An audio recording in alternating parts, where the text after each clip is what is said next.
finish our conversation. Hello, everybody. Hello. Thanks for being here, you guys. This is going to be the first collaborative live show of our reading wrap up. I'm so excited to have my friends here with me today. This was kind of like a brainchild of me just being really bored with doing monthly wrap ups myself. And so Jordan and I got to talking on my podcast one time, and I said, I have so much more fun talking about books with other people. And so this was kind of like a brainchild of that discussion and my thoughts. And of course, who better to have with me than two of my really good friends. So obviously you're on my channel. My name is Gwen. Thank you for coming. Thank you for stopping by. We're going to be talking about all of the books that we read this month, but we may not go into specific details that you're looking for. So if you check the description box, not only will you find links to their channels and their Instagrams, but you'll see a list of all of the books that we read this month. And that will come in handy later where you'll have an opportunity to ask us any particular questions. So while we do introductions, if you want to go ahead and peek over there and see what we read and what we're going to be talking about. And then if you have any specific questions about a specific book, go ahead and start asking us now. And then I'll try to get to those as we move along. But let's go ahead and do some introductions. Who do you want to go first? To start? All right, we'll do Jessie and then Jordan. Hi, my name is Jessie, and if you can hear my dogs, they're going crazy. But my name is Jessie. My channel is Reading with Jess. I typically read a lot of thrillers, a little bit of horror, a little bit of romance here and there. So yeah, that's typically what I am, mostly reading. And then I do have an Instagram. It's Reading with Jess with an underscore at the end. So yeah. All right. Hey, everyone. I'm Jordan. My channel is Sorry Booked Solid. I also primarily read mystery thrillers, so I look to these two for recs all the time. I do a lot of reading vlogs on my channel, or that's what I enjoy doing the most, so I try to fit them in. I'm a mother of 2 young children, so I also sneak them into there too. In my most recent video, my 2-year-old daughter kind of stole the show for a little bit. So I think that's pretty fun to include some mom life. But yeah, other than that, excited to be here. Yeah, I love you guys' content. And also, if you're watching and you're interested in being in one of these collaborative live shows, you can either DM me on Instagram at Lavender Mud, or in the description box, there's a link to like a little form that you can fill out saying that you're interested, and then I can contact you. So yeah, if you want to keep these going, because I'm not going to work too hard at this. I've decided that if people aren't interested, it's up to you guys if you want to keep seeing these. So definitely let me know if you're interested by signing up on the form, DMing. I promise I'm nice, you guys. Anyway, I also want this to be super interactive as we go along. So if you have an answer or you have a question, please let us know. But to get us started, I just wanted to know, do you usually do monthly wrap-ups on your own channels? I personally don't, but one of my 2022 goals is to start doing wrap-ups. So yeah, trying to be better, trying to do better at stats and things like that. So yeah, I will be this year. Yeah, okay. Almost the same for me. I kind of have in the past, here and there, but it's not my favorite thing to watch or film. But I've also decided I want to try this year to do them more more regularly. Okay, good. So yeah, me too. I had done them for 7 years, every single month. And I couldn't do it anymore. When you read this many books in a month and you're trying to remember your thoughts, the characters' names, what you thought about it, your rating and all that, it's just too freaking crazy. And like I said, I don't know what the people that are watching my wrap up want to hear me talk about. So yeah, I didn't like doing them. So I decided that I wasn't going to do them. I was going to switch over to seasonal favorites, which is still the plan. And then I'm going to have these monthly wrap-ups live. So I can actually talk to people about the books that I read. Yeah. So I paid a little bit more attention to trends and stuff like that I was seeing. So does anybody else want to hold up some books that you read this month? My stack's a little less impressive. So it's not a competition, guys. This is what I have physically. the other ones I have were all library books. So well, good for That's- you using yeah. your library. That's impressive. awesome. Yeah, I read 17 books this month, which it was a lot, but I did read 3 things without audiobooks, but everything else I read physically and with the audiobook. So, I mean, audiobooks just make things go so much quicker for me. And plus, Yeah. like, side note, I had a crappy month, like with real life things. So these were my distraction. When I needed to not think about those things, I was reading. So I did do a lot of reading, and plus it like snowed and it's winter and I hate winter. So I was just stuck inside with nothing better to do. So oh yeah, and yay libraries. Look, yay libraries. that's another goal of mine. I really want to utilize my library as much as I can, unless it's just a must-have type of situation. So yeah, you said that's you're great. gonna try to like borrow, and then like if you really love it and want it for your collection, you'll go back and buy Yeah. it. Yeah, I think that's a great goal. Unless you find winners in that little free library, that sounds yes, like it has I'm also all the using gems. little libraries. Yeah, she was telling us that she's finding like the new book of the months in this little free library by her house Yeah. or her work or something. I don't know who's getting rid of book of the month books. Like, and I'm talking like the previous month, but like I'm totally take down it. taking them. So no need to add on, Jessie. You just go there. Yeah, I'll give you all my 1-star books, and I will take all of my anticipated books. That's awesome.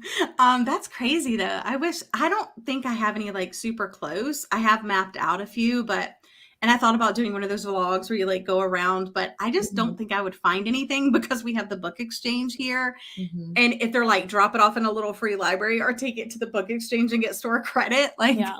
Right. All the ones around me have mostly children's books. Yeah. So Yeah. that's still good for me, but I don't ever find like my most anticipated adult books.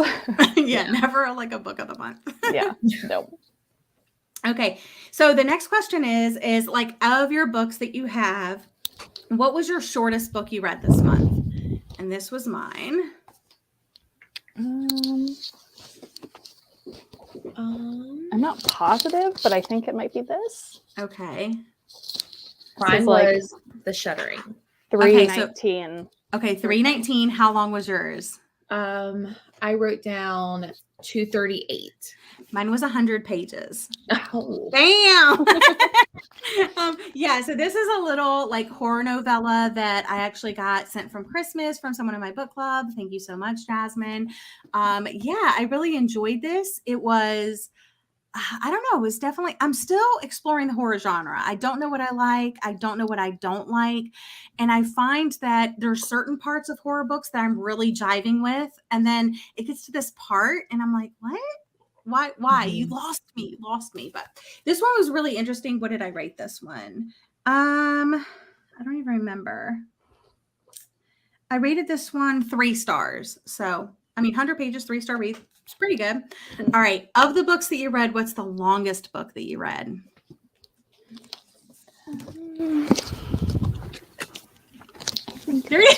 Jessie with the Post-it. The Glass Forest. Yeah. It was 400 pages. Oh, I love that Jordan's holding up my favorite book. Even though she didn't love it as much as me. Yeah, don't ask me to rate them. Which is okay, because it had some things like that I like in thrillers that you don't necessarily like in thrillers, but you can understand my appeal and my love for it. So that's all that matters. Yep. And I want to read more by him, but yeah, me too. Me too. Yeah. So my longest one was Billy Summers by Stephen King. And it's 514 pages, I think. And I read another 500 plus page book, Lisey's Story. And that was 513. So I read 2 books that were over 500 pages this month. Wow. And you read that one for your Gwen. book club. Gosh. I did. This was also with Marcy Reads for my book club in January. So yeah, longest book I read. Shocking. Nice. Yeah. If you go over to her channel, she's already done the live show with Marcy. So you can check out that live show if you missed it. Just seeing you and Marcy, like 2 of my favorite people talking about a book. I'm like, I was there for it. Even though I did not read the book and it doesn't sound like I'm interested in it, I was there for the live. I loved it. So yeah, that was a lot of fun. Yeah, I was going to do the Post-it notes, but I was like, oh, I could just pull up a picture on my phone. I'll just do that. Nice. Okay, next one is hold up your favorite book that you read. And this was hard for me because I did have several 5 stars. Oh, okay. Oh, favorite book. I know, guys. I know. You're like, what is Gwen doing holding up a historical fiction? Just what? A historical fiction? I know. New year, let's not talk about it right now. Okay, so I have 2 because they're completely different, but I have Reminders of Him by Colleen Hoover and A Flicker of Dark. So. Nice. Yeah, I did have several 5 stars, but I was trying to pick the one. Like if I had to say one book. And it is The Four Winds, you guys. I did the polls on my Instagram. You guys probably saw it that I asked people, should I read it or should I unhaul it? And it was like, so people were saying to save it and read it. Some people did say unhaul, but I think it was like 74% that said read it. Blessed to those people because I cried so much in this Have book. you read other Kristin Hannah's? I have. I've read The Great Alone. And this Did you is my like it second. as much? Yes. This one? Oh, okay. So, well, I liked this one more. Okay. I rated The Great Alone 4 stars, if I'm remembering correctly, and I rated this 5 stars, obviously.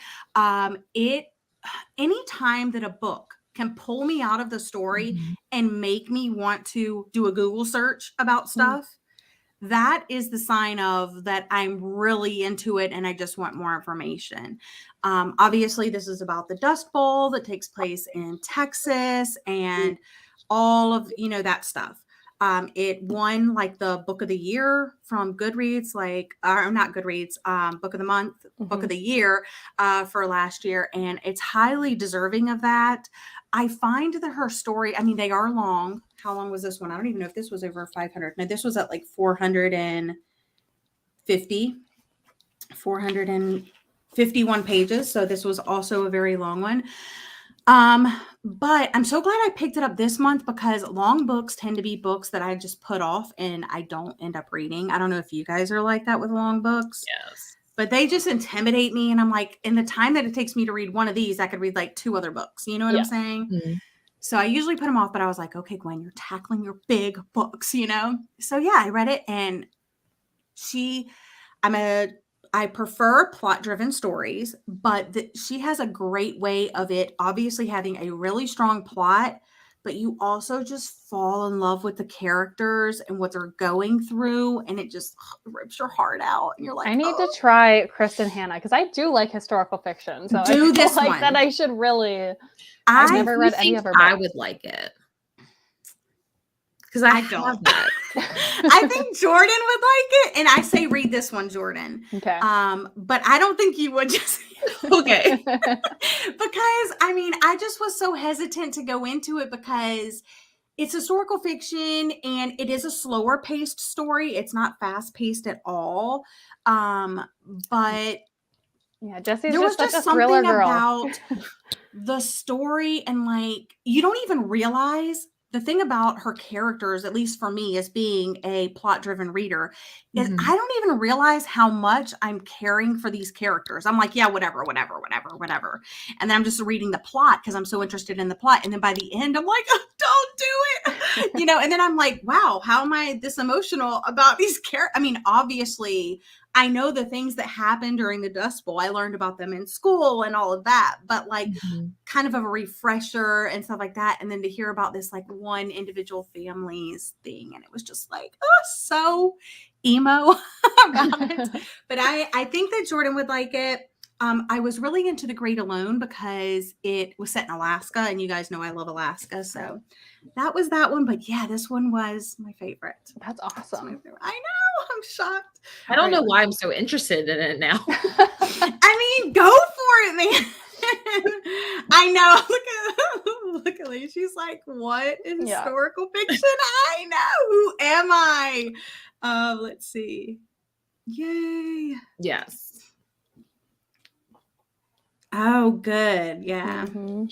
I read both of those this month as well. So Yeah, I liked A Flicker in the Dark because it's not your twisted typical thriller. I think Jordan, in your vlog, it was like just easy to read, didn't have to overthink it. It was It's perfect. not mind-blowing, but it's fun. So. Yeah, it was a fun thriller. It Mhm. it didn't need bells and whistles. It got the job done. Yeah. And what about yours, Jordan? So this book, Reckless Girls, I mean, I just think go in wanting like island vibes. If you're like me and you haven't been on a vacation in like years because of the Rona, and you're just like craving the beach and like maybe a little bit of spice, like a little bit of drama, this is that. And I don't think you should read the front synopsis. I think that gives too much away. I think all you need to know is it's a beach island, deserted island thriller, and it's super fun. I'm planning on reading that one in February, and I remember you saying do not read the flap. So yeah, just go in. So just dive right in. Yeah, I read that this month, and I would say yes, don't read the synopsis inside flap. It was funny that Jordan and I both did book of the month reading vlogs, which I was totally inspired by Jordan to do, by the way. But yeah, so I read it, and to me, I kind of had this, I don't know, it's not like a revelation or anything, but so it's marketed as like a mystery, you know, not necessarily like a thriller. Maybe I'm wrong. But a mystery to me, when I think of mystery, I think of like Agatha Christie, where there's like clues along the way, what's happening, and you can kind of like, if you want to, you can piece them together and kind of say, oh, this is what's happening. And then that didn't really happen in that one. No, it was more like island vibe. You totally have to go into it for the island vibes. Yeah. And then, which I loved the island vibes. That was really cool. Although I wanted the island vibes to be a little bit darker because they said that the place that they were going had this like dark backstory. Yeah. And you do get little pieces of it, but I wanted to know more of that. You know, I'm like, I need it darker here. But it didn't really go darker. And then it kind of all came together in the end, like, oh, this is what's going on. And you're like, yeah, you're okay. right. It's not like a thrill. Like you don't know the mystery at the beginning. Like you're not trying to solve anything. You're just along for the ride. You're just finding out what happens as it happens. Yeah. So I hope you like it, Jess, because I mean, I've heard people really liked it. Yeah, I really liked The Wife Upstairs by Rachel Hawkins because it was a complete surprise last time I read her book. So I'm hoping this one delivers. Yeah, I have not read that one, so I don't know how it compares, but I would I would compare it to my enjoyment of A Flicker in the Dark. Didn't really have to think too hard about it. I don't know. Yeah. That's just my thing. It seemed more domestic to me, so I never picked it up. It seemed like a domestic thriller, and this is way different. This is not a domestic thriller. So. Okay. Yeah. It's a totally different vibe. Yeah. Okay, so we talked about our favorites. What was your lead? And it doesn't have to be like a 0-star, 1-star, whatever. But did you DNF anything, or what was your worst book that you read this month? And if you follow me on Goodreads, Instagram, anywhere else, you already know what book I'm about to hold up.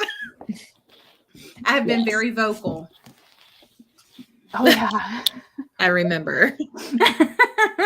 Okay, part of me wants to do this, but I'm not going to do that to you, Gwen. So I'm going to do this. Okay, good. No. Totally understandable. I mean, and what did you end up rating that one, Jordan? 3 stars. Both of these that's are not that 3 stars. bad. No, not bad. I think that's what I rated it as well. I think I rated that one too. 3 stars. So what gave it the 3-star vibe? So this one, it's about 2 women who both work at the Sun Motel, and they're like 30 years apart. And they're both like investigating other murders and disappearances that happened around there. And I just didn't care because there were so many cases they're both trying to solve that like I can't care about each individual victim because there were so many of them.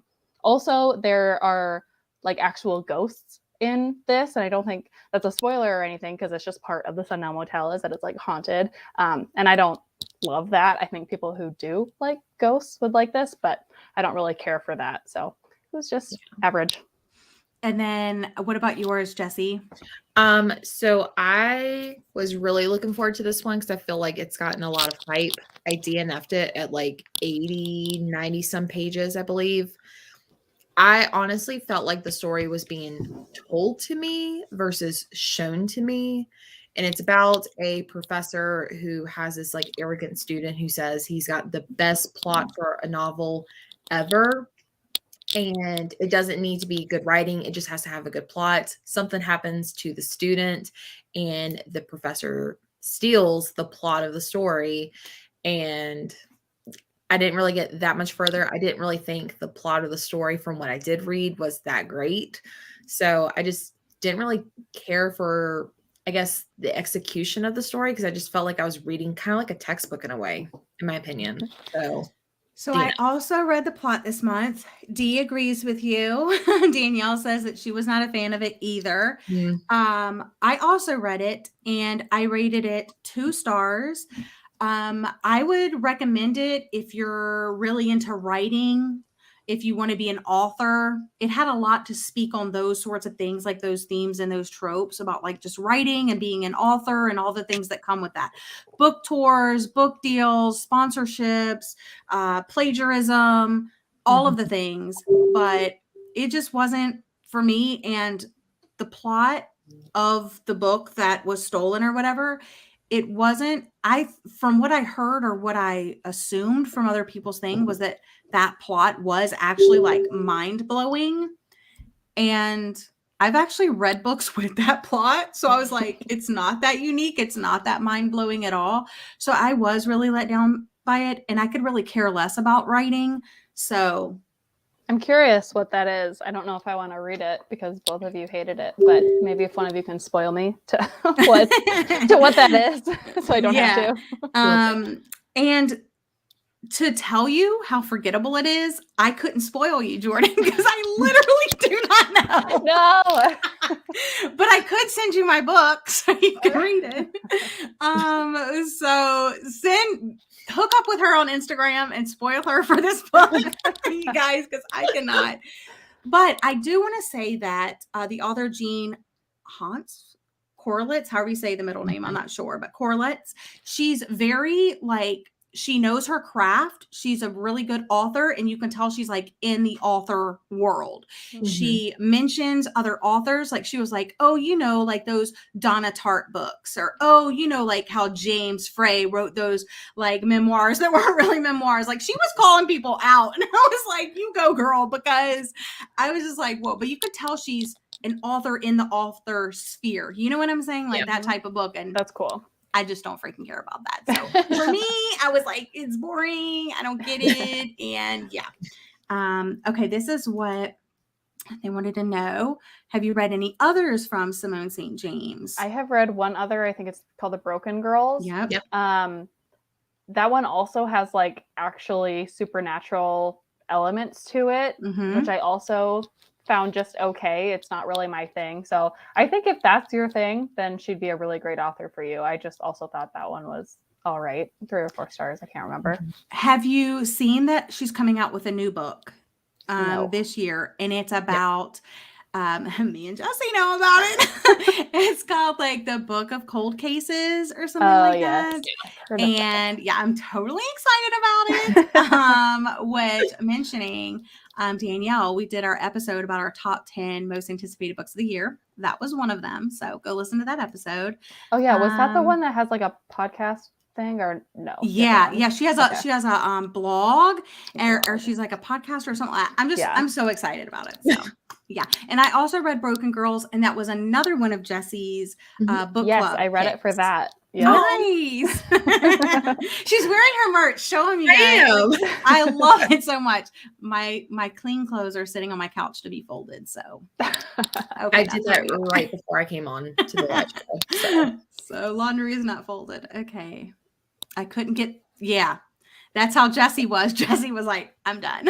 I was like, I could read something better. Let's give that a shot. Yeah. I respect that. Adina, the Hunting Wives. Oh. Making lattes every 5 pages. That's funny. Adina, the Silent Wife. Yeah. Ugh. All right, let's see. Easy. That's so predictable. Mm. Yeah, she loves ghosts. So if you like There you go. ghosts, yeah, definitely check them out. Okay, next question is hold up a book that maybe it wasn't your favorite necessarily, but you think you would recommend it to a lot of readers. Ooh. Okay.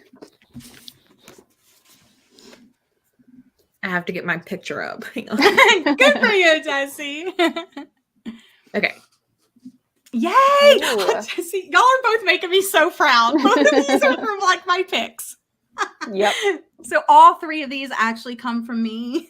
Yeah. All right. So Very what do true. you think appeals about that book to a lot of readers, Jessie? Or how would you Okay. sell it to them, pitch it to them? So if you were looking for a really good audiobook that has like background noise and like if you like Good Girl's Guide to Murder, The Night Swim. I haven't read Sadie, but I've heard that one has good audio. This is the one for you because you can like hear like if like there's a scene that takes place at like a bar, you can hear like chatter and like clinking glasses and things like that. Best audiobook I've ever listened to. That's very cool. And what about you, Jordan? I would say this book just is a perspective that I've never read from before, and I don't think is really out there much because we follow two older gentlemen. One is black, one is white. They don't see eye to eye, so they're forced to confront like their biases and each other's biases. And it's an action thriller, which I feel like we also don't get a ton of. So I feel like it's just different, but it's really well done. And I know it's not super underhyped. It is kind of making its rounds, probably because of Gwen. But it's worth it. It's definitely worth a read. I would recommend it to like even non-readers. Like I want my parents to read this book. You know, I want other people to read this book. That's on my list to read. Yeah. Yeah, we talked about that on the episode that Jordan and I did together on Talk Bookish to Me. And I was like, there's just something so action-packed about it. Like, I want the sequel, you know? Like, yeah. Because the Ike and Buddy Lee are freaking iconic. Dynamic duo. Like, they are. Like, I just want more Ike and Buddy Lee in my life. But yeah, it was just so well done. And the conversations that it had about like race, sexuality, and just, I mean, gore. It's like an action movie. Yeah. You know, it goes there. I've never read anything like it, and I probably never will. It's kind of one of a kind. Yeah. Okay, so I'm choosing Cruel Beautiful World, which I actually convinced Jacqueline, one of our friend Jacqueline, to read this book, and she also rated it 5 stars. This was my first book that I read this year, and I read it the first time, like before it even published. I got sent an ARC from the author and I rated it 5 stars then. It's been since 2016, I believe, since I've read it, and I reread it and I rated it 5 stars again. The reason why I recommend this one is because it has really good plot. It has really good characters. It's a little bit historical. It's a little bit forbidden / taboo, but not like over the top. And it follows 3 women and you get their stories. So it's like these 2 sisters and then the woman that raised them as her daughters. And the one, and likes to talk that it's 1969 and 16-year-old Lucy is about to run away with a much older man to rural Pennsylvania. And it turns out like he was her teacher. So that's like the forbidden aspect of it, but nothing like too taboo happens or anything like that other than her running away, but just set during that time period, which I'm really interested in, the 60s and the 70s and like the things that were happening during that time. And it's just, it's another one of those ones like The Four Winds where you just really come to like love the characters and you just don't realize how much you care about them until the end. And you're just like, why? So yeah, so I both times I rated it 5 stars. Highly recommend. Like I said, this was my first read of the year. So what was your first read of the year? And do you feel pressure to like pick a good book? Yeah. So I picked this one because of mostly your recommendation, but because it's been floating around, I figured it was a pretty safe bet that it would be solid. Yeah. Right. I started this one in December and carried it over. So Okay, nice. But do you feel that pressure, Jessie? Like if you're going into like a new year or even like a new month, do you feel that pressure? Like, I got to pick a good one because it sets the tone for the year or it sets the tone for the month. Yeah, I definitely agree with that, especially with February because it's such a short month.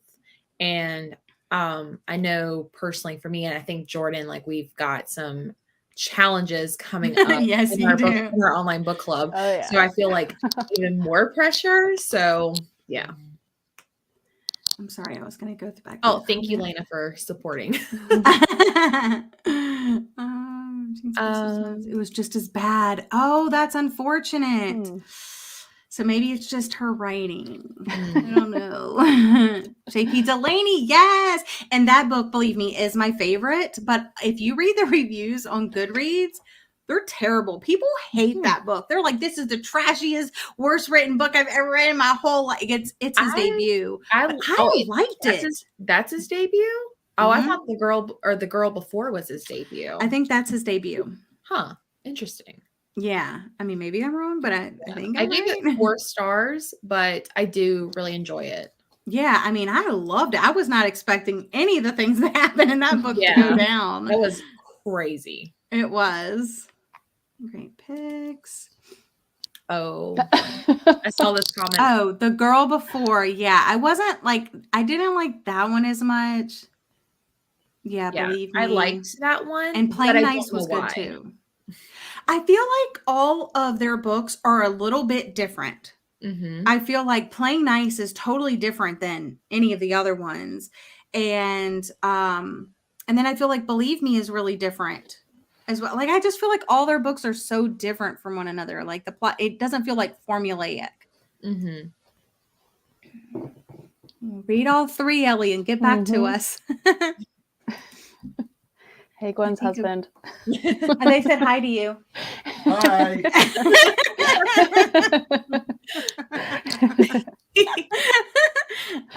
Okay. I think objectively Razorblade Tears is really good, but I didn't vibe with it because I didn't see much character growth within the fathers. Interesting. That's a good, interesting take. Let's see. Yes. I'm so excited when people read books I really love. Oh, a lot of people are. Mr. Gwen. Yeah, that's true. I do feel like Flicker in the Dark because for your reading sprints, guys, you need to go check out these girls' channels because they do so much. Like I loved Jordan's Wordle thing that you did, and I actually convinced my husband to start playing with me. Oh, so yeah, we're gonna start playing together. She's like, "What is this?" Wordle? I don't understand seeing it, but okay, what is it? So it's a website you can go to. It's like this. It's a once a day game that you can only play once a day. And we'll give you all the details after, but basically it's you're trying to guess a 5-letter word. And everybody has the same word. So around the world, everybody's trying to come up. So you can't really and Jordan says this in her video, like you can't people don't really like you talking about it on the day over. Yeah, if you spoil the word for other people, they get pissed. So don't do that. So what I did today is Jordan, she said that she starts with the same word every day, a 5-letter word. And you get 6 chances to guess what the word is. So what happens is you fill in a 5-letter word. It could be a different one every day. You can use the same one, whatever. And then the letter turns green, yellow, or it stays gray. If it's green, that means the order. Yes, that means green means it's the correct letter in the correct space. Yellow means it's that letter's in the word somewhere, but not where you put it. And then gray means that letter's not in the word. So you have 6 chances to try to guess the word of the day. Okay. So it's great because it's once a day, so you can't get addicted. Like you just play it once and then you're done for the day. Yeah. So. But it becomes part of your daily habit. So that is kind of addicting. A little bit. Yeah. Interesting. Okay. Okay.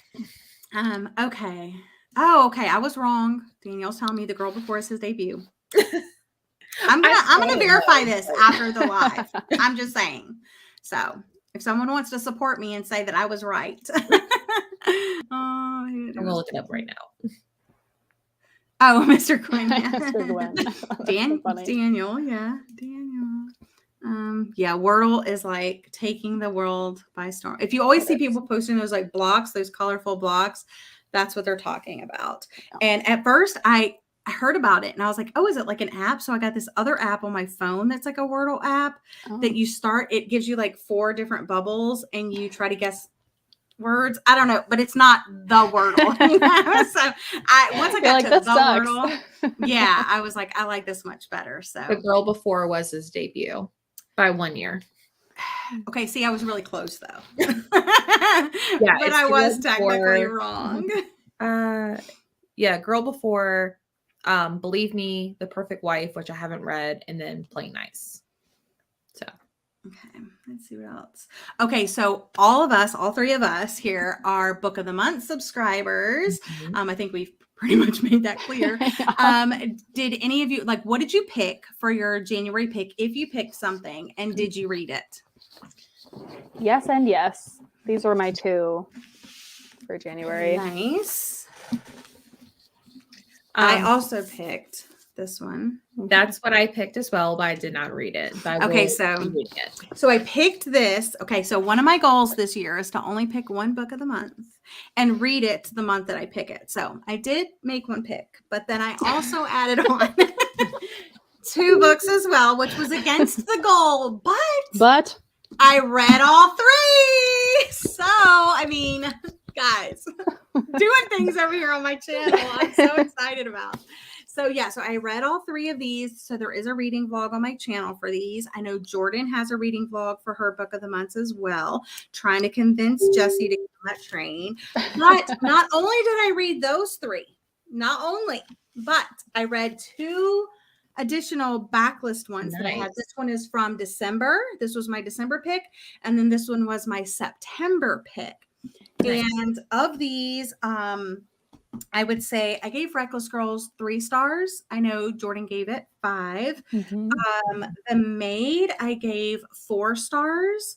And I would say for this one, it's a mystery. Like they say it's like a clue. I don't get those vibes, but it's like a locked room mystery, which I also kind of don't agree with, because a locked room mystery to me is like you're stuck in one spot and you can't leave, right? Yeah. But like nobody's coming, nobody's going. And obviously they're coming and going out of the hotel. So I'm not sure where they got that from, the information from. But I would say in this one, the reader is not trying to figure out what's happening. It's very obvious to the reader what's happening. It's about the character trying to figure out what's happening. And I thought it was very interesting, very heartwarming. It was kind of like cozy in a way. This one did make me cry towards the end for reasons. So just at the end, there was this, it wasn't like the very end, and it wasn't like the main plot or thing. It was like something like off the side that happened, but I was just like, that hit me a little bit harder than I was expecting. This one, sadly, I really wanted to love this because it's like an LGBT non-binary rep, and there's other sexuality representation in here that isn't revealed until further into the novel, so I don't really want to talk about that. But there's lots of like sexuality representation in here, and I wanted to be able to recommend this. However, I just found it so dull. Nothing was happening. The romance was lackluster. They're competing on this reality cooking show, and even that part was boring. Like, I was just like, what is happening? Like, nothing. A Flicker in the Dark, I agree with Jessie. I liked this one. I gave it 4 stars as well. I don't think it's too hard to figure out what's going on and all of that. Like I said, I had a theory very early on and I was right the whole time. Yep. My husband was trying to say, no, it can't be that. It's this, that, and the other. And I was like, trust me, I know what I'm talking about. And was I right? Yes, I was right. But I do think that it had some surprises along the way, not like twists. Don't go into it thinking you're going to get a twisty book, because it wasn't twisty, but it had some surprises along the way. This one, I'm obsessed with this book. It was so good. Jessie, I think you should read it. Okay. I think you should, because it's it has so many things going for it. So it has like the grumpy sunshine, it has fake dating, it has a woman in STEM. And I mean, obviously he's, a scientist too, but it's more about her and her journey in that, industry. And like she's a PhD student and he is a teacher, but he's not like her teacher, it's not like that. But it also has some like other like topics and themes that come up in here that I think are really well handled. And it was just okay. You were asking me about the cheesy scale. You were like, honestly, like how cheesy does it get? Because I know you don't like Hallmark, and I wouldn't say it's Hallmark, but there is like some cheesiness in it because they're fake dating, and it's this whole thing where hey, Jacqueline. Thanks for stopping by. They do this thing where he always calls her a smartass, and then she always makes fun of him for his like healthy food choices. Like she's like, "Oh, are you gonna go eat bamboo shoots or broccoli or something like that?" Because she likes really sugary drinks like pumpkin spice lattes and stuff like that. And he's like, "Ooh, those are so disgusting." So that's the only really like cheesy part I would say. So if you can overlook that. It's really like their banter, but it's like I can see some people saying like, "Oh, that's really cheesy." Yay! But I really enjoyed it. So awesome. That was that. And now I only have like one more book of the month in my possession that I need to read. Were there any books that you specifically read to help you with your reading goals?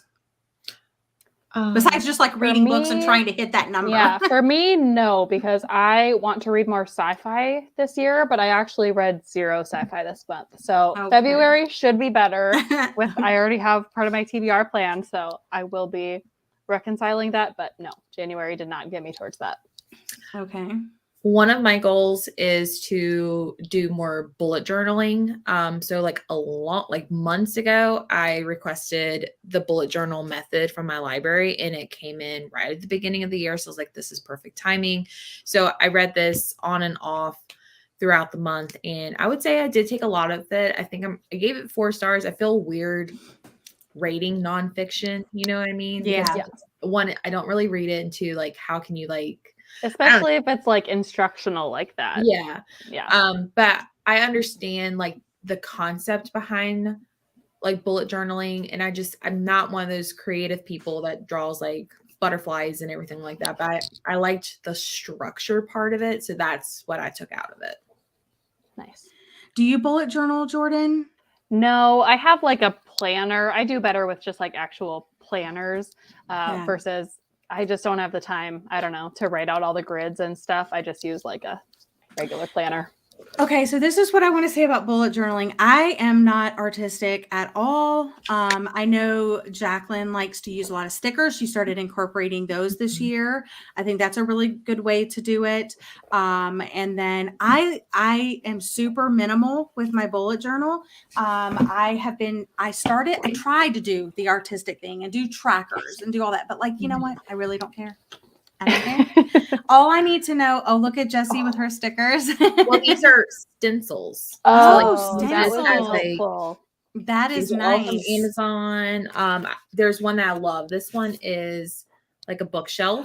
Yeah, that's cute. nice. I can show you like what it looks like. I didn't know they had like the bookshelf one because I could totally not do that. Yeah. Like here's like my January TBR, and then like I put like my video ideas and things like that right there. That's nice. So, yeah, I just do like a standard planner that I can. So mine, I came up with this system that I do pretty much every single month, and I have since this is my 3rd year doing a bullet journal. And I figured this out like the 3rd month of doing it. So like March of 2020, I guess. Oh, Jacqueline's got to go. Go clean. Bye, girl. Thanks for stopping by. Yeah, mine's like Elena. It's super basic. So I do the month, like just the days, and I kind of write in anything that I know that I have. And then this is new though, a sleep tracker, because I do have insomnia. So I'll show you what January's looks like. This is what January's sleep tracker looks like. Nice. So I just fill in the things that I have. So that's just, I mean, I've never done that before. But then literally what it looks like is this.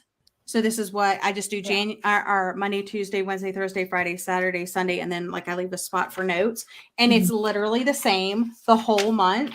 And then I just have my wrap up thing at the end. And I do and this is what January's like wrap up looks like. But yeah, I don't do anything else. I don't do any fancy drawing. I don't do any fancy colors. It's super basic, but it works for me. But yeah, I like that. And it helps me know, like, if I'm rereading, if I'm reading any classics or my book of the months and things like that. So for tracking, do you use like Goodreads, Storygraphs? Or how do you track your reading, Jordan? Goodreads. And then I do also have a spreadsheet on my computer that I keep with like all the books I own and then books as I read them, just to have it in one place so I can see like, you know, all the pages at one time and things like that. But I use Goodreads like in the moment to make sure I'm recording everything. Yeah. I also use Goodreads. I'm trying to switch over to the Storygraph. I'm just so used to Goodreads, and I feel like I can, like, if I need to know how many pages something was, I can instantly find it because I'm just so familiar with it. Yeah. But I use my bullet journal to keep track. Like I have like I stole this from Jacqueline, but like this is a wrap up. I kind of switched out of it because I feel like it took up too much space. But I do like a little chart, and I have like the title, number of pages, rating, genre, and then like library, audio, stuff like that. And then I also have like, this is my year stats, and I have everything color coordinated with the month. Nice. I got the stencils from Amazon. They're 2 separate packs. They didn't come all together like that, but I think it's like 20 per pack. So I just typed in bullet journal stencils. Nice. Were you going to tell Lena your book of the month final book? Yeah, I'm going to go back to that. But I just want to say that little Inkling designer planner. I was going to keep her in suspense for a little bit. No. So my last book of the month that I have is the final revival of Opal and Nev, and by Donnie Walton.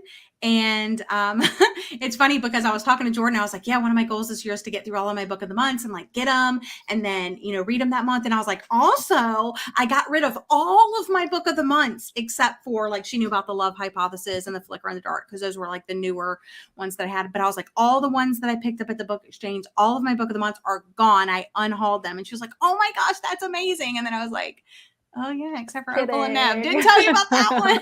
So yeah, the final revival of Opal and Nev is the last one that I have. And we were doing some reading sprints over on my Patreon Discord channel. And like I have a Discord and a Patreon and all that. And I was doing some reading sprints. And Jessie kind of gave me a sneak peek or like a spoiler of what she thinks, or someone thought, not her, but what someone thought the February picks would be. And I don't think I'm choosing anything in February. So I think that means that I need to read Opal and Nev in February so that I can be done with all of my book of the months. I support that. Yeah. Jordan, are you in? I'm not sure if you're in the sneak peek prediction group that I found. I don't remember seeing that, so I don't know if I am. Okay. Do you want me to send you the photo? Okay. Yeah. I was like, not interested. Yeah. There's one that's like really eye-catching too. That's like you'll notice it. It's in the bottom left-hand corner. I remember where I was in the picture. Anyway, so Lena, Opal and Nev is kind of like, it gives me like Daisy Jones and the Six vibes. So it's like set in like the 60s or 70s, and it's about this character Opal and Nev, and they were in a band, and the final revival of that band. So historical fiction, and it's also told kind of like an interview-ish format from what I remember. It was one of my most anticipated books of last year. So I need to get to it. Yeah, I'm so underwhelmed by the book of the month picks. Okay, anyway, So while she sends you that, were there any other, for my reading goals, book of the month books, I did those. And then I also wanted to listen to some without, or read some without the audio. I talked about that. So I read Gone to See the Riverman, which horror novella that Marcy always talks about.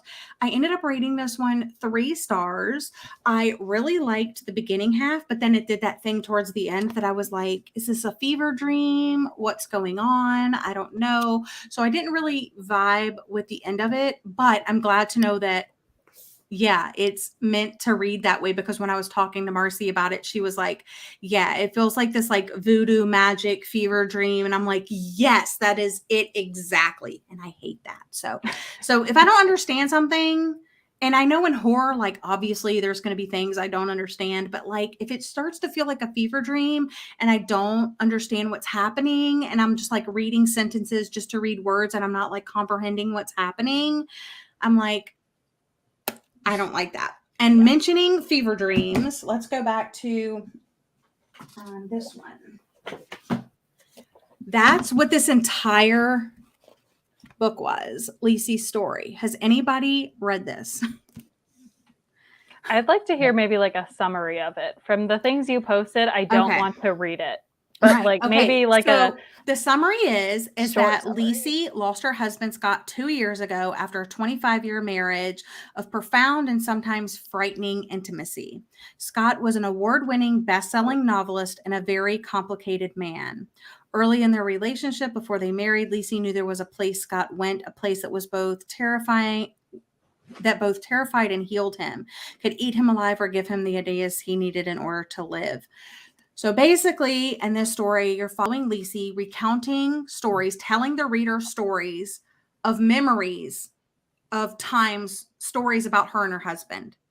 So he was just, like I said, he was just really, I think he had like won some big awards for certain books, like a best-selling novel when he got like whatever award. So like for one example, he went to this opening, like I guess on a college campus, they were opening a new library and they wanted him to do the groundbreaking ceremony. And so they gave him like this shovel that he dug the dirt or whatever, you know, that they do in those weird ceremonies. And like during that thing, I guess like a crazed fan like shot him or something like that. So she retells you that story. And you're like, okay. But the whole time, like he's dead, you know, he's been dead for 2 years. But like the whole time I'm reading this book, I'm like, but is he really alive? Because it was like sort of magical realism at the same time. Like you didn't know, like, is he really dead? Is he not? And then the part that they talk in here about, now it's Lisey's turn to face God's demons and go to that terrifying place known as Booyah Moon. That doesn't happen until like, I don't know, like 2/3 into it. And that whole Booyah Moon thing, it was like, was it a real place? Was it not a real place? Was like, I literally just did not get it. And okay, you know how like you and your best friend or like you and your husband have words or phrases that are like inside jokes, but they're not necessarily like real words necessarily. I don't know if you guys have that, but me and my husband do. We just like make up shit. But that was in here so much, and it was used like a real freaking word. And also like there would be like books in here that they would make you think like, oh, it's such and such by this author. And I would like Google that book because I was like, oh, I'm really interested in that book. It was totally made up. And then I would look up this word like, is this just a word I don't know? Do I just not know this word? No, it's just made up. Okay. And it was several words and they were used so much that like it was frustrating because you would be reading a sentence and it's not like they would tell you what the word meant. You know, you were just supposed to know. You're just because she's just telling you this story about her husband. I don't want to read that book. And it was just, I kept saying, okay, Marcy told me that this is her favorite Stephen King, and it has 2 sides to the story. She said that the first time she read it, she was really into Lisey's and Scott's story, and the second time she was really into the sisters' story. How? Because the sisters' story in here, I mean, I can name like specific things that happened, but it's so minute little things that, and I'm so questioning about like, is that what happened? Am I lying to these people? Like, I literally can't tell you what actually happens. And then the things with her sister, like, I can't tell you who her sisters are. I can't tell you how many she has.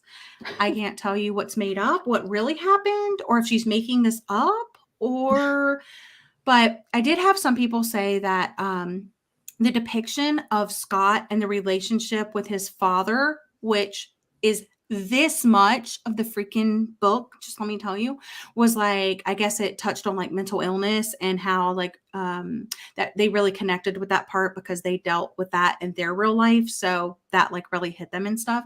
So while I appreciate that, to me, that part in the story, I didn't know if that part was made up, if that was because he's a writer, you never knew, is he spinning a tale?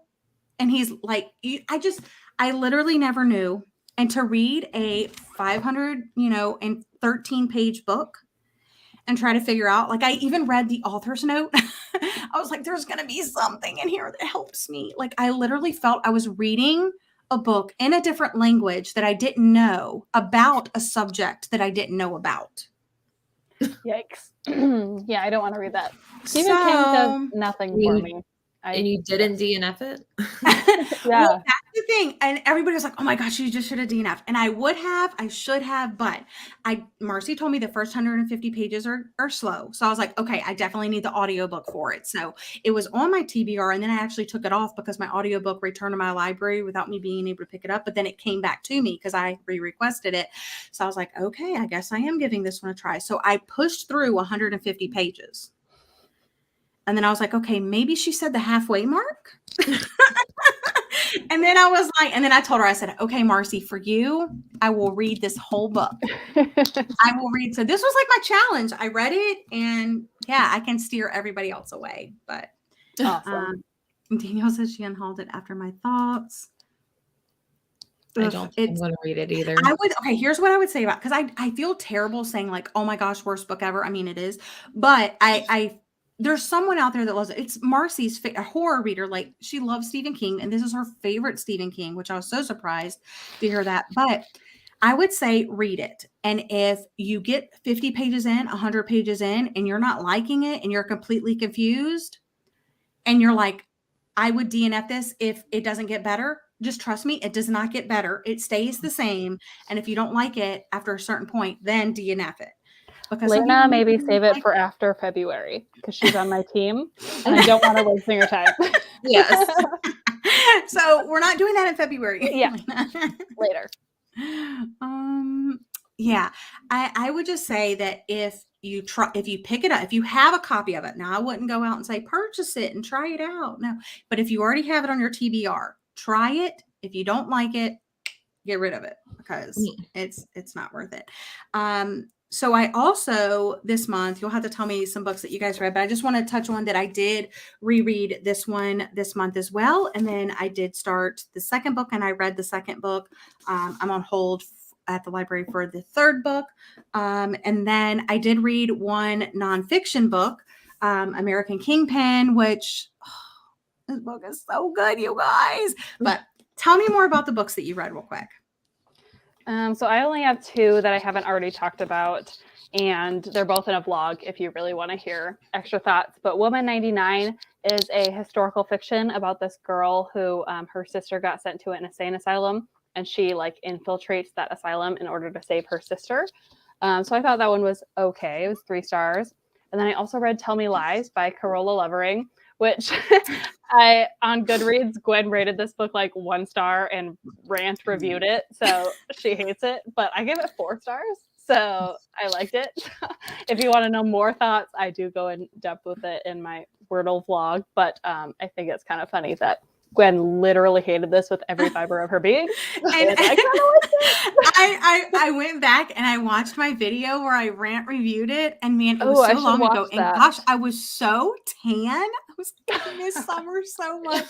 But it's been so long since I've read it that I literally couldn't tell you what it was about, except for like kind of like an abuse type, situation. Yep. And I've been in those before.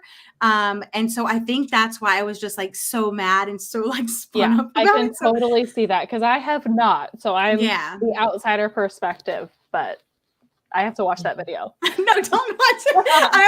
After I watched, I even had to edit I could tell how heated I was because that first line of my review, I was like, whew, that is really out of character. I need to take that first line off. So we'll have to go look at the review and the No, video. I took that first line off because it was too over the top. It was too over the top. But a link to my rant review is in there, and I was like, man, should I unlist this? Because this is embarrassing. But yeah, and then I like that, like I said, there's a book for everybody. There's, everybody has their own taste, and it really takes into your experiences and, stuff like that. What about you, Jessie?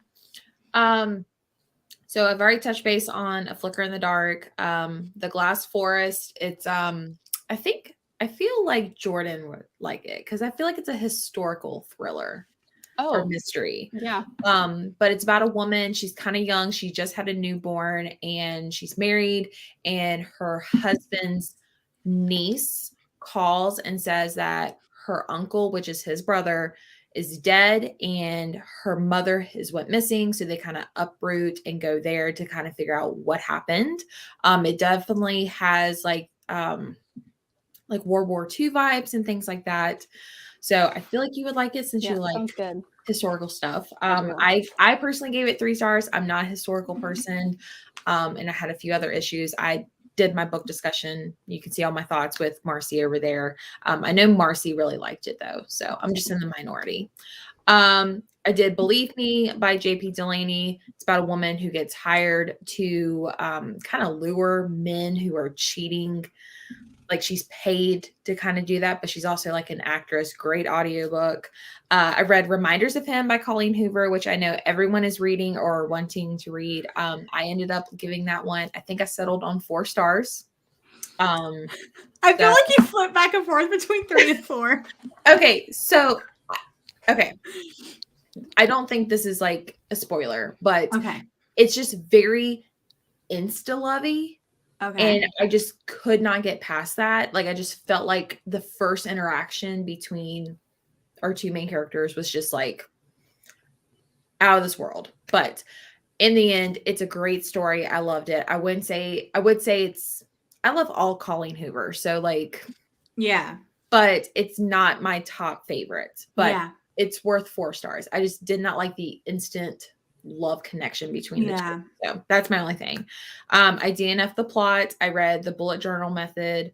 I read The Shuddering. I read this because I had read Near the Bone by Christina Henry, which is a great snowy horror, almost like Bird Box type of story. And I saw Gabby read this one, and it was kind of giving me the same vibes. And I think she gave this one 5 stars. I ended up giving it 4 stars. And I think it's just because I read those 2 books like back to back. And then the last one is The Reunion by Kirsten Moglen. I'm currently still reading this, but I will be done probably after this live show or first thing in the morning tomorrow. But yeah, that's it. So how are you feeling about that one so far? I really like it. I really don't see the thriller mystery of it, but I think it's because we're getting like past and present chapters. So like something happened at this hotel. This hotel, I guess, is like hosting their reunion. Something happened in the past. You kind of think you know what it is, but it hasn't been revealed what happened. So like not really a thriller, but I do like the romance in it. So well, that's good. So just saying. All right. So my other books that I read Heartstopper Volume 4, which Daniel was in the chat. She sent me this for like a belated like Christmas present and like a happy 2022. This was so good. If you guys like graphic novels and you haven't read this, or if you've read like the first couple and you're tentative to go in this one definitely touches on like harder topics, specifically like eating disorders and stuff like that. But it's also like heartwarming and hopeful, and like the representation is great. And this is the 4th volume, and the 5th volume will be the last volume in the story. So I'm really sad about that, but I really like this. I did read the plot. I rated it 2 stars. We already talked about that. I read Confessions it's a Japanese author, so I'm not going to try to kind of Minato. I don't know. But this one was really good. I wouldn't say like 5 stars for me. I gave it 4 stars, but it was really good. It was fast paced. I don't know why I didn't particularly give it 5 stars. It just didn't hit like a 5 stars. Like, it just didn't give me that vibe, but it was really interesting. So, and then the one that I wanted to circle back to is American Kingpin, the epic hunt for the criminal mastermind behind the Silk Road. This is a book that I heard about on YouTube from a booktuber, Carolyn Johnson. And this was her favorite book of last year. And it kind of came out of left field because we didn't really she read it towards the end of the year. And then all of a sudden it was her favorite book of the year.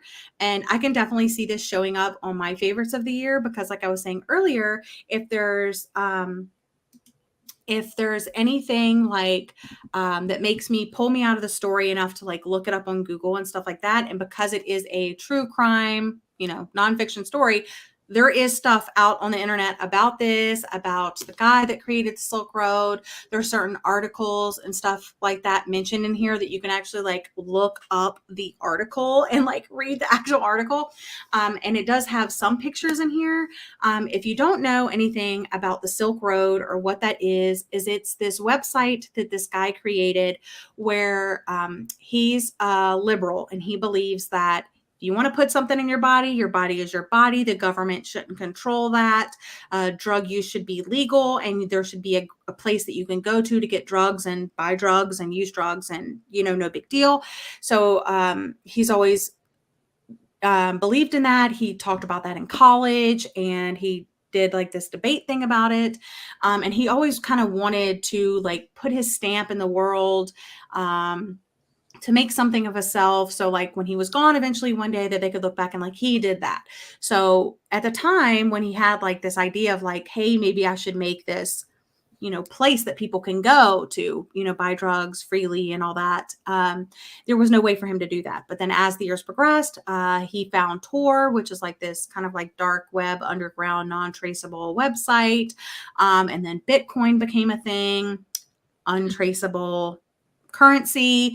And so he opened up the Silk Road. Now, he didn't know anything about computer programming. And so the back is a little bit, it says a 26-year-old programmer. He was not a programmer. He actually had other people that helped him program the website and stuff like that.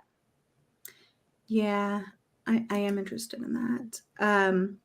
But anyway, so he creates this website, and his idea is that he's going to so he actually creates this lab of magic mushrooms, and he sells them. That's the first thing that he uploads for sale on this site. And of course they sell, and then other people, it's almost like an eBay where other people can go on there and start selling stuff. So it starts off as like this free underground drug thing that, the FBI can't get to them, CIA, like all of these people. And they start selling drugs. Then they start doing counterfeit cash, forged passports, guns, body organs, like what people, because he just put the website out there and then people kind of took over and they could sell whatever they wanted on there. And so obviously something like that is very harmful. And so, the FBI, the CIA, like all of these people started, like, it slowly started trickling out that this was a thing and they were trying to catch him. And so it's about him setting it up, which was my favorite part, actually. And then about once like they knew about it and stuff. But what I like about it is it does have like the cast of characters. And what was really interesting is that one of the most interesting parts to me was this DEA agent named Carl Force. He worked out of the Baltimore office, and he started working on the Silk Road website, like as part of like one of Robert's henchmen, kind of. So it was so fascinating to see that like all come together. And I know a lot of people are probably scared because you're like, computer programming, drugs, like FBI, like that doesn't sound like something I'd read, but it is literally so fascinating. So if any of that sounded slightly interesting. I would suggest picking it up. Like, I don't know anything about Bitcoins. I don't know anything about Tor. I don't know anything about the Silk Road. I didn't know anything about anything that I read, but it had me engrossed. Like, I was completely engrossed, and I read it so quickly. So yeah, those are the books that I read. I had a couple more comments come in. Patty read something about the Bitcoin thing, which is actually traceable. And then let's see, reminder Sam cried last night. Yeah, excited to read that. I'm reading that in February, so I'm excited. I think a lot of us are reading it in February. Yep. So, yeah. I'm actually going to reread it in February. Oh, nice. But it's because I'm hosting the discussion. Yeah. So that's why. So very That's why I'm weird. So reading it it's good enough that I'm rereading it. So All I don't know, maybe yeah. I'll like give it 5 stars the second time. I don't know. That would be funny. So if you guys have anything else or any stats or anything you want to share, and if anybody has any questions specifically about the books we read, like I said, this is your time. Look in the description box. If we didn't touch on a book enough, go ahead and ask us some questions. But other than that, like, that's pretty much all I have. That's our reading wrap up. Yeah. Do you have like an average star rating for the month? I do not, but I can go over my star rating. What's your average star rating? Interesting. I'm gonna say 4 because I had like 1 DNF, 1 3-star, 1 4.5, and then the rest were 4s. But I haven't finished this one, so I don't have like an official like average. I did DNF one book this month I didn't talk about because I DNF'd it in like page 2. Really not page 2, but like I DNF'd it before 25 pages, and that was Beautiful World, Where Are You by Sally Rooney. Okay. I read not Normal People.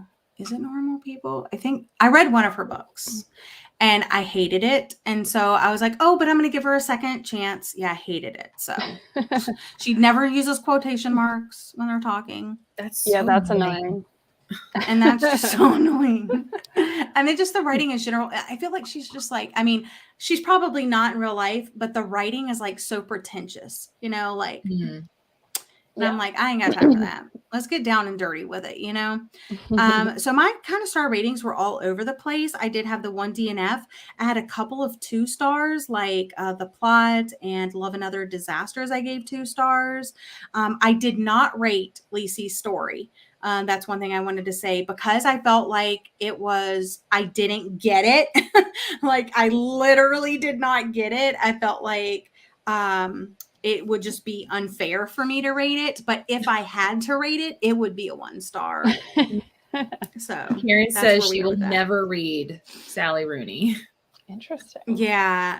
Normal People. I think that's the one I read about the couple that like, it just tells their whole story. And it's like meandering, like nothing happens. There's no plot. I didn't care about the characters. The descriptions were like, yeah. So that was that one. 14 books, and 3 of them were 5 stars. That's awesome. Yeah, she's not for me. I gave her another shot, and I was just like, you know what? No, I've already pushed myself through 1 book.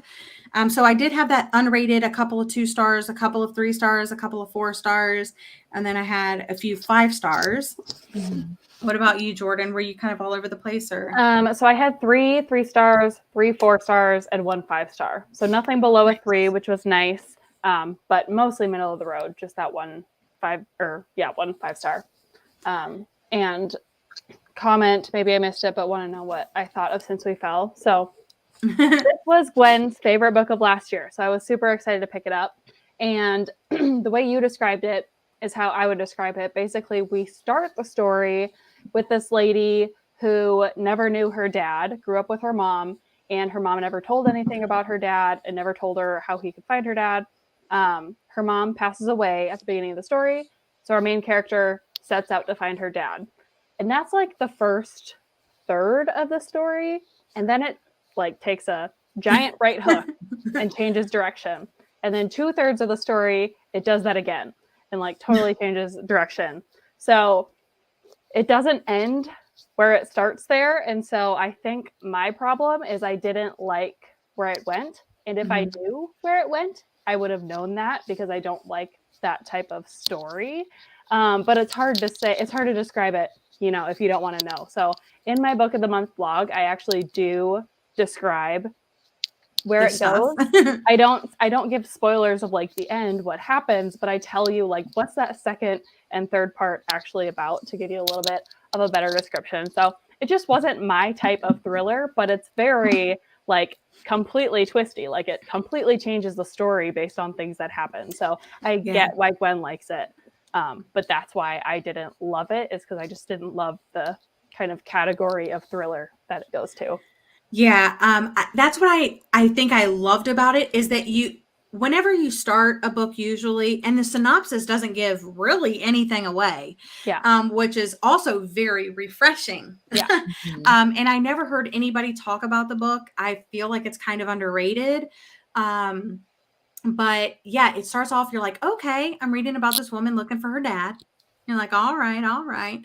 And it mentions something in the synopsis about her being this journalist and she has this like on-air mental breakdown or whatever, but that doesn't happen until like into the book. Like you're in the book and it's not even that big of a part. No, it's not. but then that happens, but it's all about this guy that she randomly bumps into. And then just the kind of conspiracy thing that happens from there. But yeah, definitely go check out her vlog, because I think that she did delve a little bit more into non-spoilers, but enough to give you, if you would like it, type thing. But yeah, I thought it was really good. And it was just, it's a longer book.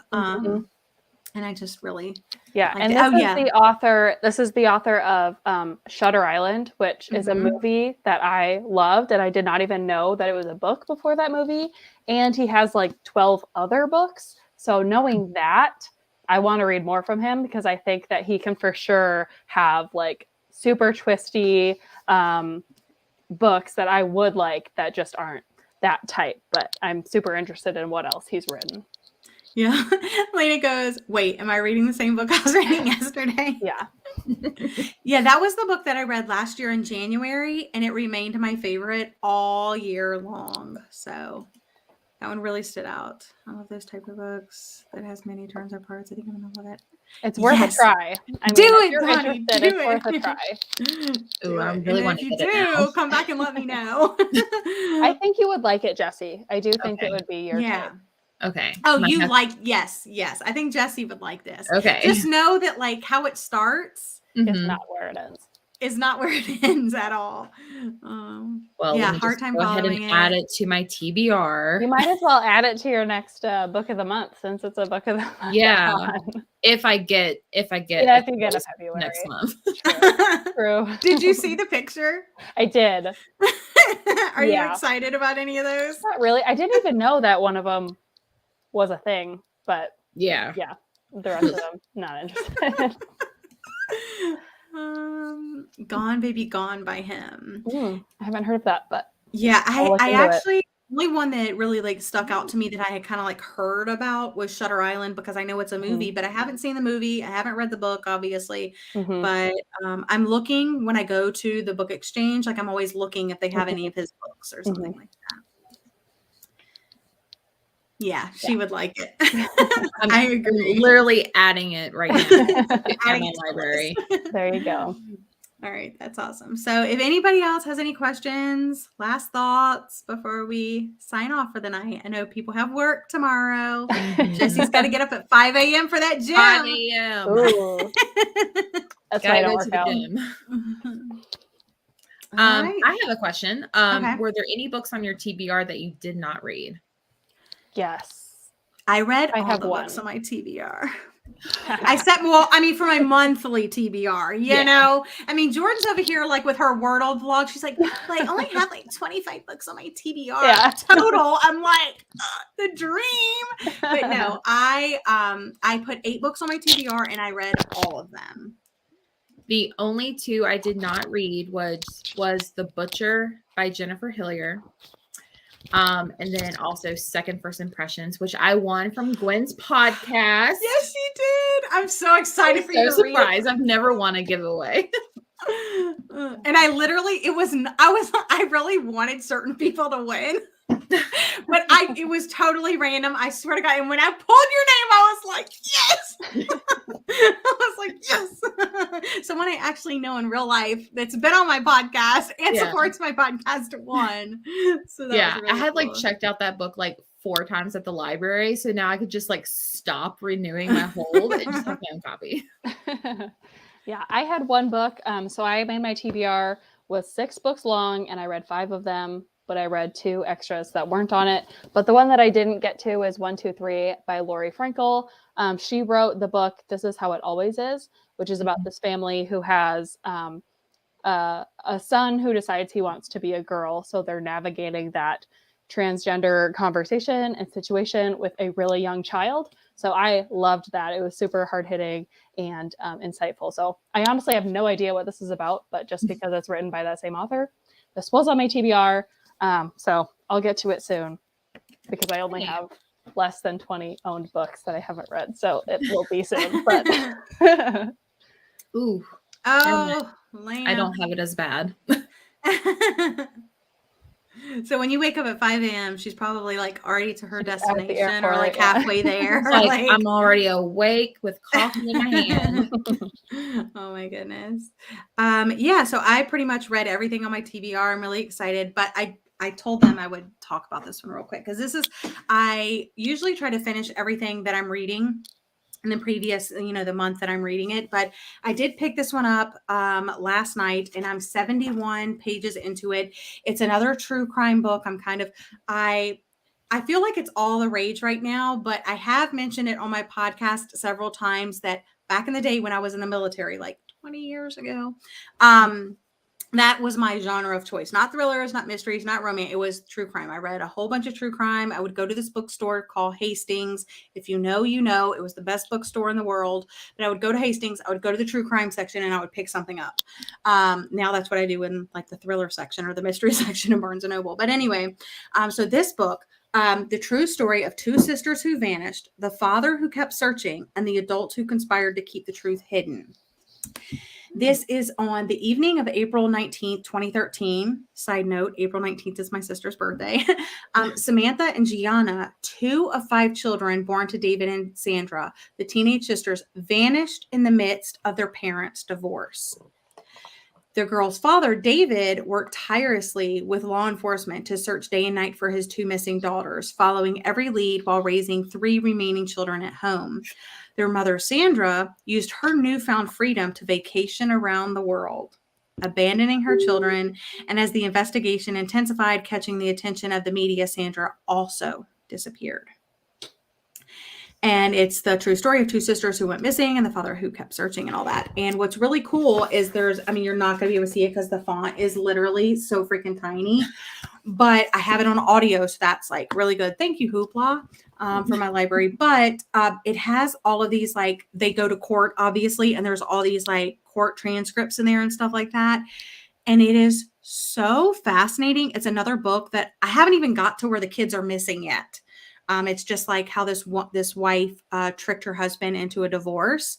And she basically took everything in the divorce. And then because they were married for like 20 years and they were together for like 27 or something like that. And he's like, I never even thought to because they were going to get a divorce on paper because of some kind of other things that they were dealing with, like with their extended families and stuff.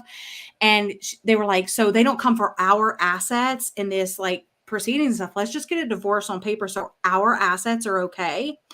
So everything's going to stay the same. We're still married. Everything's the same. We're just going to get this divorce on paper. And so he signs it. His wife of 20 years says, here, sign this. This is the divorce on paper thing. So he signs it. And then the next thing he knows, the cops are coming in, dragging him out of the home. You're divorced. You don't live here. Blah, blah. And then he has to go to the court and explain, like, I was doing the divorce on paper, which of course is illegal. You're not supposed to, do that. But he's telling him, like, look, I thought I was just doing the divorce on paper thing.